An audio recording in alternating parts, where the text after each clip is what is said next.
first step is that you have to just find out the ratios of all the constants a1 a2 b1 b2 और c1 और c2 की ratio आपको find out करनी है। अगर आप ratios जब आप फाइंड आउट कर लेंगे, अगर रेशियोज को फाइंड करने के बाद अगर आपको एक ऐसा पैटर्न नजर आ रहा है कि जो a1 ओवर a2 की रेशियो है it is not equal to the b1 over b2, अगर ऐसा होता है a1 ओवर a2 की रेशियो b1 ओवर b2 की रेशियो के इक्वल नहीं आती, तो वो जो दोनों की दोनों लाइंस होंगी वो कौन सी लाइंस होंगी? इंटरसेक्टिंग। तो जो पेयर्स ऑफ लाइन होंगी वो कौन सा रिप्रेजेंट करेंगी? इंटरसेक्टिंग का केस रिप्रेजेंट करेंगी। अगर इक्वेशंस की रेशियो निकालने के बाद कुछ इस तरीके से रेशियोज आती हैं लाइक a1 ओवर a2 की रेशियो इक्वल आ जाती है b1 ओवर b2 की रेशियो के, बट ये रेशियोज नॉट इक्वल हो जाती हैं c1 ओवर c2 के, तो ये कौन सा केस होगा? It is a case of a parallel line. It is a case of a parallel lines की ये जो लाइंस होंगी वो क्या होंगी? पैरेलल। अगर a1 ओवर a2 की रेशियो इक्वल आती है b1 ओवर b2 के रेशियो के और ये इक्वल हो जाती है c1 ओवर c2 के रेशियो के, तो ये कौन सा केस होगा? It is a case of a coincident lines. Coincident lines. Now students, the most important thing is that अगर ये लाइंस इंटरसेक्ट करेंगी तो हमारे पास क्या एग्जिस्ट करेगा? Unique solution. Unique solution exist करेगा। अगर ये लाइन पैरेलल का केस रिप्रेजेंट करेंगी तो क्या होगा? नो सॉल्यूशन एग्जिस्ट, कोई भी सॉल्यूशन एग्जिस्ट नहीं करेगा। अगर ये लाइंस कोइंसिडेंट का केस रिप्रेजेंट करेंगी तो क्या होगा? इनफाइनाइट मैनी सॉल्यूशंस एग्जिस्ट करेंगे। इनफाइनाइट मैनी सॉल्यूशंस एग्जिस्ट, तो बहुत सारे सॉल्यूशंस एग्जिस्ट होंगे अगर ये कोइंसिडेंट लाइंस को रिप्रेजेंट करेंगे। तो स्टूडेंट्स, जिन इक्वेशन में भी सॉल्यूशंस एग्जिस्ट करेंगे, तो a pair of linear equation in which two variables have unique solution, तो उसको हम क्या बोलते हैं? It is also called to be as a consistent pair of linear equation। तो इस unique solution वाली equation को हम क्या बोलेंगे? It is a pair of consistent equation, consistent pair। अब जिसमें कोई भी solution exist नहीं करेगा उसको हम क्या बोलेंगे? It is a pair of linear equation in which there is a no solution, तो इसको हम क्या बोलेंगे? Inconsistent pair of linear equation। Sometime ये पेपर में क्वेश्चन आता है कि आप फाइंड आउट करो कौन सा कंसिस्टेंट है कौन सा इनकंसिस्टेंट है। अब थर्ड वाले केस में क्या था? There are infinite number of solutions ना, तो इसमें हम क्या बताएंगे? जिसमें भी इनफाइनाइट डिस्टिंक्ट सॉल्यूशंस होते हैं उसको हम बोलते हैं dependent pair. Dependent pairs are always consistent. Dependent pairs are always consistent. तो ये आपको नोट करना है यहाँ पे। Basically it's very very important to note that कि जो भी इंटरसेक्टिंग वाला पेयर होगा उसमें यूनिक सॉल्यूशन एग्जिस्ट करेगा और वो कंसिस्टेंट पेयर है। जो पैरेलल लाइंस होंगी उसमें कोई सॉल्यूशन एग्जिस्ट नहीं करेगा और वो इनकंसिस्टेंट है। और जो कोइंसिडेंट वाली लाइंस होंगी उसमें इनफाइनाइट मैनी सॉल्यूशंस एग्जिस्ट करेंगे, तो वो भी कंसिस्टेंट का ही पेयर है। Let's understand this concept by taking one example. तो इस क्वेश्चन में हमें ये पूछा गया कि आपको दो लीनियर इक्वेशंस गिवन है और आपको ये बताना है कि ये लीनियर इक्वेशंस कौन सा पेयर एग्जिस्ट करता है इसमें, whether they are intersecting, parallel और कोइंसाइड। तो इन इक्वेशंस में हमें क्या करना होगा? वेरी सिंपल, हमें इनमें रेशियोज लेनी होंगी a1 a2 b1 b2 c1 और c2 की। तो इस इक्वेशन में a1 की वैल्यू है 3, a2 की वैल्यू है 7, b1 की वैल्यू है -5, b2 की वैल्यू है +6, c1 की वैल्यू इसमें हमें गिवन है। c1 की वैल्यू क्या है? 8, c2 की वैल्यू क्या है? -9। now we have to find out the ratios। a1 over a2 की रेशियो 3/7, b1 और b2 की रेशियो -5/6, c1 over c2 की रेशियो 8/-9, और we can even say that -8/9। ठीक है, तो ये रेशियो हमने निकाल लिया। अब रेशियो निकालने के बाद यहाँ पे क्या रिप्रेजेंट हो रहा है, A1/A2 is not equal to B1/B2, even it is not equal to C1/C2 also. Okay, तो ये कौन सा पेयर एग्जिस्ट होगा, यहाँ पे एग्जिस्ट होगा पेयर ऑफ, कौन सा पेयर एग्जिस्ट होगा इसमें रेशियो इक्वल नहीं आती, intersecting. यस, तो here the pair of intersecting lines represent intersecting. तो अगर ये इंटरसेक्टिंग लाइंस हैं, it means unique solution exist. अगर यूनिक सॉल्यूशन एग्जिस्ट करेगा तो हम इनको क्या बोल सकते हैं, this is a pair of consistent lines also. This is also called to be as a pair of consistent lines. Now let's start with the next question. So in this question, what is given, we have to find the value of k, and it is given that the system of equations have infinite solution. So students, अगर infinite solutions हैं तो क्या होगा, infinite solutions का मतलब क्या होता है, basically A1/A2 की ratio it is equal to B1/B2 की ratio which is equal to C1/C2 ratio. So in this equations A1, A2, B1, B2 और C1, C2 is given. We just have to put the values over here. तो हम इस equations को ऐसे लिख लेते हैं, 2x plus 3y negative of 4 equal to 0, k plus 2 into x plus 6y negative of 3k plus 2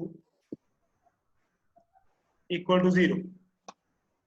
So these two equations are given. तो ये दोनों इक्वेशंस हमें गिवन है, ठीक है। तो अभी हम क्या करेंगे, इनकी वैल्यूज को यहाँ डाल देंगे। a की वैल्यू क्या है 2, a1 की वैल्यू 2 है, a2 की वैल्यू क्या है k plus 2, it is equal to b1 की वैल्यू क्या है 3, b2 की वैल्यू क्या है यहाँ पे, b2 की वैल्यू 6, c1 की वैल्यू क्या है नेगेटिव ऑफ 4 एंड c2 की वैल्यू क्या है नेगेटिव ऑफ 3k plus 2। तो यहाँ पे हम क्या करेंगे, इनको we just have to equate after that, यहाँ पे इसके बाद हमें इक्वेट करना है। तो हम 2/k plus 2 को इक्वल कर देंगे 3/6 के, यहाँ पे क्रॉस मल्टीप्लाई कर सकते हो आप, और इवन ये पहले कट भी हो रहा है, 1/2 आ रहा है कट करने पे, तो क्रॉस मल्टीप्लाई से 4 is equal to k plus 2 आ गया। यहाँ से k की वैल्यू क्या आ गई, k की वैल्यू क्या आ गई 2। It's one of the most important question, और ये बोर्ड्स में कई बार ये क्वेश्चन पूछा जाता है, very very important. Now let's understand what is substitution method. तो सब्स्टिट्यूशन मेथड क्या होता है स्टूडेंट्स, तो it is a method, it's one of the method, algebraic method, जिसकी हेल्प से हम इक्वेशंस को सॉल्व करते हैं और इक्वेशंस का सॉल्यूशन फाइंड करते हैं। इस मेथड में करना क्या होता है, हमें कोई भी एक इक्वेशन को लेना है, उस इक्वेशन में से किसी भी एक वेरिएबल की वैल्यू को फाइंड करना, उस वेरिएबल की वैल्यू को फाइंड करने के बाद उस वैल्यू को हमें अनदर इक्वेशन में पुट करना, तो उसको हम क्या बोलते हैं, उसको हम बोलते हैं सब्स्टिट्यूशन मेथड। तो ये हमें 2 इक्वेशंस गिवन है और हमें इन इक्वेशंस को सब्स्टिट्यूशन मेथड से सॉल्व करना। तो कई स्टूडेंट्स इसमें गलती क्या करते हैं, वो डायरेक्टली सॉल्व करना शुरू कर देते हैं और समटाइम इट हैपेंस कि वो लास्ट में जाके देखते हैं उनका आंसर ही नहीं आ रहा। तो ऐसा क्यों होता है स्टूडेंट्स, क्योंकि हम कई बार ये चेक नहीं करते कि क्या इन इक्वेशंस के अंदर सॉल्यूशन एग्जिस्ट करता भी है या नहीं। तो it's very very important to check first कि इस इक्वेशंस में, इन दोनों इक्वेशंस में कितने सॉल्यूशंस एग्जिस्ट करते हैं, क्या यूनिक सॉल्यूशन एग्जिस्ट करता है, क्या इनफाइनाइट मैनी सॉल्यूशंस एग्जिस्ट करते हैं, या नो सॉल्यूशन एग्जिस्ट करते हैं। तो इक्वेशन को तभी प्रोसीड किया जाएगा अगर इस इक्वेशन में इनफाइनाइट मैनी सॉल्यूशंस एग्जिस्ट करेंगे। तो हमें ये दोनों इक्वेशंस गिवन है। इस फर्स्ट इक्वेशन में a1 की वैल्यू 3 है, सेकंड में a2 की वैल्यू 2 है, फर्स्ट इक्वेशन में b1 की वैल्यू 4 है, b2 की वैल्यू नेगेटिव ऑफ 2 है। तो आपको ये क्या करना है, और 10 और 2 को भी उधर लेके जाना है। तो अब आप 10 और 2 को जब आप उधर लेके जाएंगे तो ये बन जाएगा 3x plus 4y negative of 10 equal to 0, और सेकंड इक्वेशन क्या बन जाएगी, 2x minus 2y negative of 2 equal to 0। तो यहाँ पे आपकी जो C1 है उसकी वैल्यू आएगी नेगेटिव ऑफ 10 एंड जो C2 है उसकी वैल्यू आएगी negative of. We first have to find out the ratio. A1 over A2 की रेशियो क्या आएगी 3/2। B1 ओवर B2 की रेशियो क्या आई 4/-2 दैट इज नेगेटिव ऑफ 2/1। ठीक है, तो इसमें हम क्या बोलेंगे A1 ओवर A2 की ratio not equal to B1 over B2 की रेशियो। तो अगर ऐसा हो जाता है तो what happens, a case of intersecting lines exist. तो इंटरसेक्टिंग लाइंस हैं, अगर ये लाइंस इंटरसेक्टिंग हैं तो क्या होगा इस केस में, it means unique solution exist. इस केस में यूनिक सॉल्यूशन एग्जिस्ट होगा। तो अब हम इक्वेशन को प्रोसीड करेंगे। जब हमें पता लग गया कि इस इक्वेशन में यूनिक सॉल्यूशन ही एग्जिस्ट करेगा तब हम इक्वेशन को प्रोसीड करेंगे। तो स्टूडेंट्स हम सबसे पहले फर्स्ट इक्वेशन लेते हैं। फर्स्ट इक्वेशन लेते हैं यहाँ पे 3x plus 4y equal to 10। यहां से हम कैसे करेंगे 3x is equal to 10 minus 4y। x की वैल्यू क्या आएगी 10 minus 4y is over 3। So this is the value of x from the equation number 1. Put value of x in equation 2.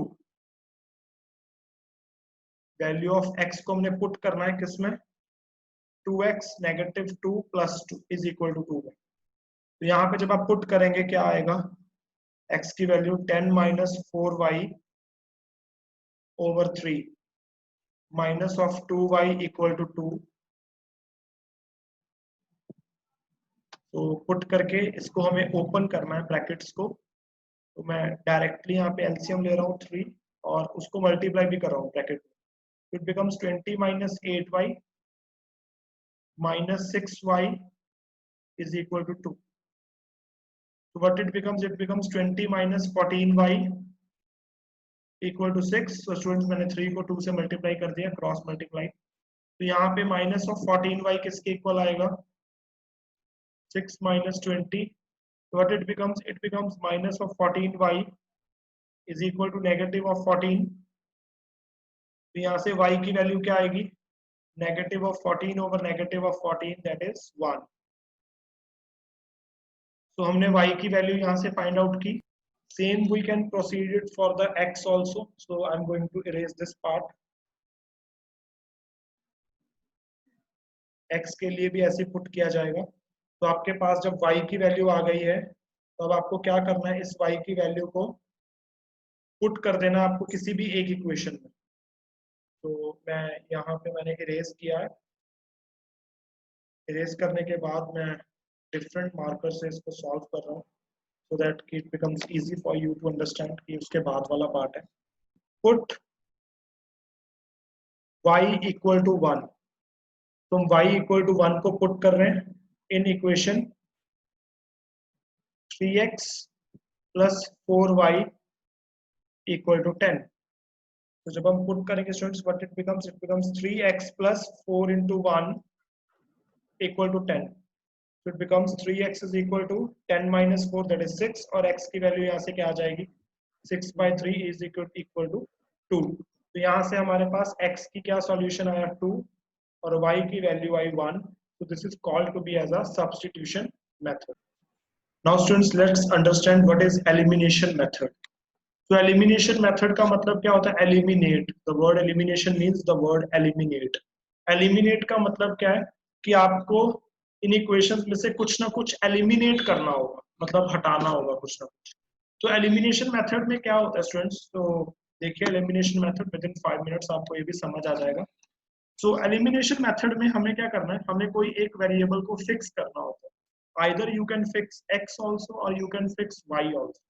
आप पहले ये डिसाइड करेंगे कि आप पहले x को एलिमिनेट करना चाहते हैं या y को एलिमिनेट करना चाहते हैं। इट्स अपॉन यू कि आप किस इक्वेशन को एलिमिनेट करना चाहते हैं, x को या y। सो लेट अस हम इस इक्वेशन में x को एलिमिनेट करना सीखते हैं। ठीक है, तो आप y के लिए भी करेंगे, सेम प्रोसीजर ही फॉलो होगा। तो एलिमिनेशन मेथड में हमें इक्वेशन की इक्वालिटी 0 के इक्वल नहीं रखना, हम इक्वेशन को किसी ना किसी कांस्टेंट के इक्वल ले लेंगे, जो भी कांस्टेंट टर्म है वो हम इक्वालिटी में ले जाएंगे। तो ये आ गया 9x minus 2y equal to 7। Okay, तो अब क्या करना है, अगर आप x वेरिएबल को एलिमिनेट करना चाहते हैं स्टूडेंट्स, तो इसमें क्या होगा, let it be equation 1, this is equation 2। तो जो x वेरिएबल है उसका आप क्या देखिए, उसका आप कॉफिशिएंट देखो। तो x वेरिएबल का कॉफिशिएंट क्या है, 3। ओके, सेकेंड इक्वेशन में x वेरिएबल का कॉफिशिएंट क्या है, 9। तो हम क्या करेंगे, हम क्रिस क्रॉस करेंगे, इसके कॉफिशिएंट 3 को हम इक्वेशन 2 से मल्टीप्लाई कर देते हैं और इक्वेशन 1 के कॉफिशिएंट को हम 9 से मल्टीप्लाई कर देते हैं। तो हम क्या लिखेंगे, multiply equation 1 by 9 and equation 2 by 3। so both side multiplication होगी। तो फर्स्ट इक्वेशन को जब आप 9 से मल्टीप्लाई करोगे तो क्या बनेगा, it becomes 27x minus 45y is equal to 36। Equation 2 को जब आप 3 से मल्टीप्लाई करोगे तो क्या बनेगा, 27x minus 6y equal to 21। तो स्टूडेंट्स अब हमारे पास ये नई दो इक्वेशंस आ चुकी हैं जिसके अंदर बिल्कुल सेम टू सेम वेरिएबल और कांस्टेंट्स हैं। ओके, तो कांस्टेंट सेम कर दिए हमने क्योंकि एलिमिनेट करना है। तो अभी हम क्या करेंगे, इक्वेशन 3 में से इक्वेशन 4 को सब्ट्रैक्ट कर देते हैं। इक्वेशन 3 में से इक्वेशन 4 को सब्ट्रैक्ट करते हैं। तो दोनों इक्वेशंस लिख लेंगे as it is. 27x minus 45y, इसमें से हम सब्ट्रैक्ट कर देंगे 27x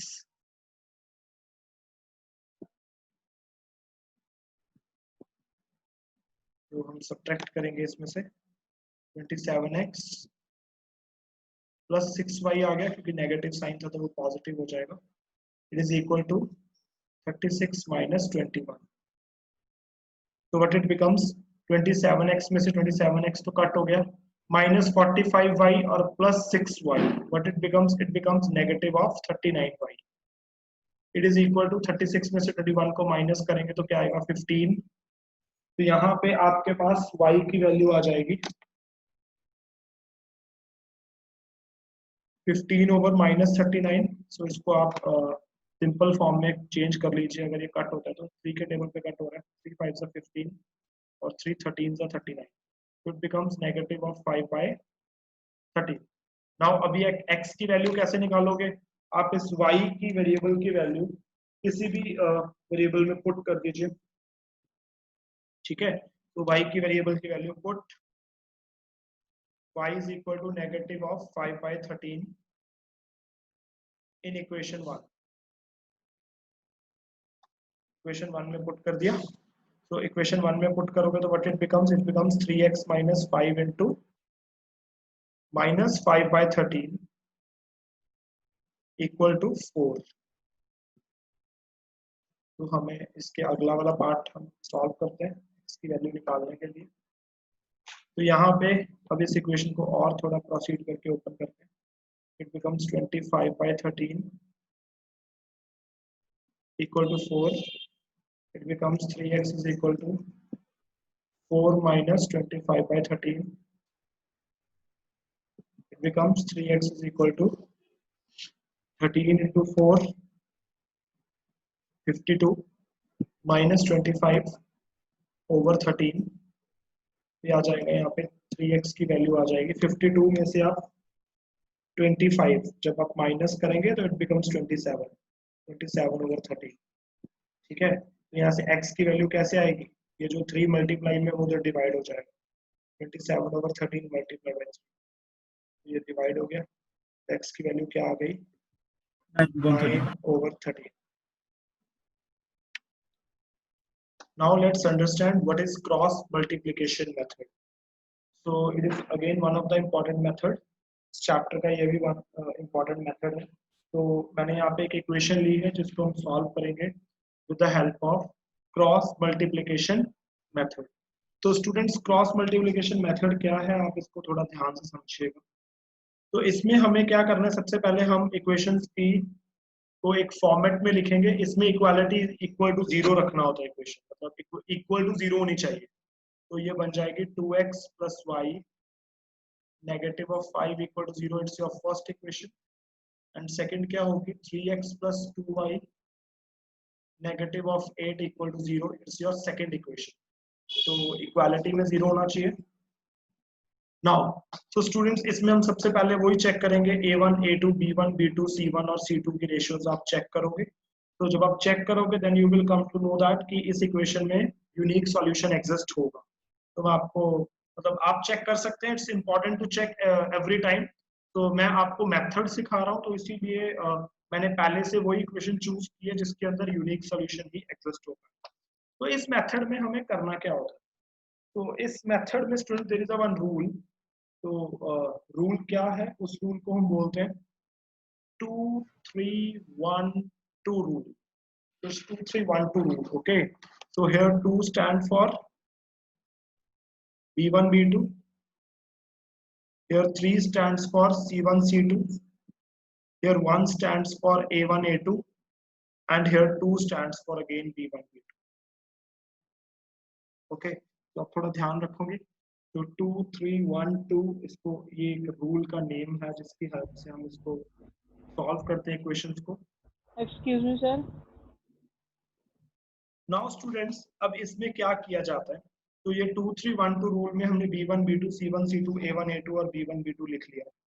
तो अब हम इसमें क्या करेंगे, बेसिकली हम इसमें ऐसे लिखेंगे इसको, इन दोनों के ऊपर हम लिखेंगे x, इनके ऊपर x, इनके ऊपर आएगा y, क्लियर, और थर्ड वाले के ऊपर हम लिखेंगे 1। सो ये क्या होता है, इसको हम आगे कंटिन्यू करते हैं। x over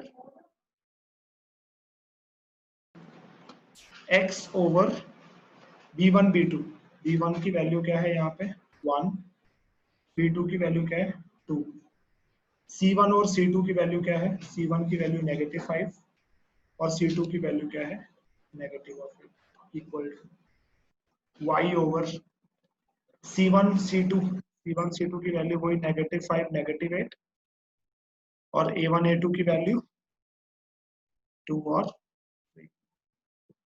1 bye a1 a2 की वैल्यू 2 और 3 एंड b1 b2 की वैल्यू 1 और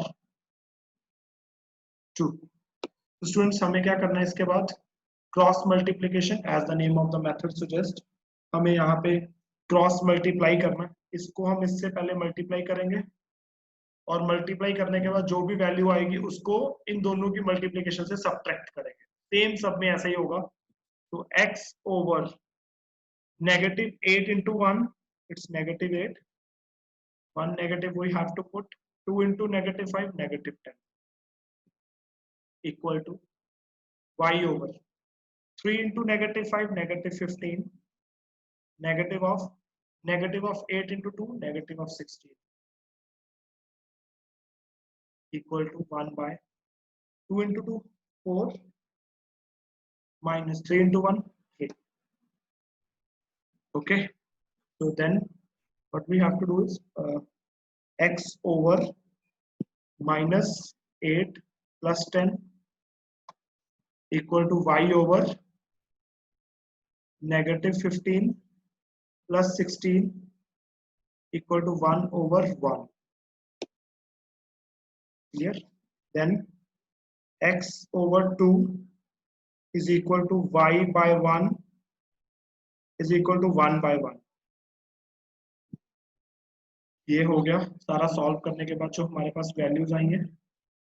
देन इसका फर्दर सॉल्यूशन कैसे होगा, अब हमें इक्वेट कर देना है। हम x by 2 को लिखेंगे इक्वल टू 1 by 1। तो here x becomes equal to 2, तो यहाँ से जो x आएगी वो 2 आएगी। y over 1 इक्वल टू 1, यहाँ से y की वैल्यू क्या आएगी 1। तो this is called to be as a cross multiplication method. So I hope आपको ये पूरा चैप्टर का वे, जिसमें हम कैसे लाइंस को फाइंड आउट करते हैं कि whether it is intersecting, parallel और कोइंसाइड, और कैसे इक्वेशंस को सॉल्व किया जाता है, उनके मेथड्स वो आपको समझ आ गए हों।